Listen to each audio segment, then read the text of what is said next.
এই যারা বলে না যে বই পড়ে হবেটা কি, তাদের যোগ্যতা একটা সেবিকের পায়ের জুতোর সমানও নেই। তোমাদেরকে আমি বই পড়ার যারা মানে বইকে নিষ্ঠাবানভাবে পড়েছে বা বইকে তাদের মূল্যবান সময় দিয়েছে, তারা জীবনে কী করতে পারছে তাদের একটা এক্সাম্পল। সে ডিএম যে দেখছো ও একটা ডিস্ট্রিক্ট মানে মেনটেন করে, বাট প্রধানমন্ত্রী যখন ইলেকশনে দাঁড়ায় না, সে যেই জায়গার থেকে দাঁড়ায় সেই জায়গার যে ডিএম আছে তার সামনে যে তাকে কাগজের ভেরিফিকেশন বা ডকুমেন্টস ভেরিফিকেশন করাইতে হয়।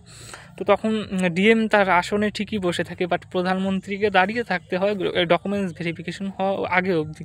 তাহলে ভাবে এই তারপরে আছে যেমন ডিস্ট্রিক্ট জাজ বা অ্যাডভোকেট, এদের পাওয়ার সম্পর্কে তোমাদের ধারণা নেই। এরা টাকাও মানে এত কামায় আর এদের পাওয়ারও এত তোমাদের ধারণার বাইরে।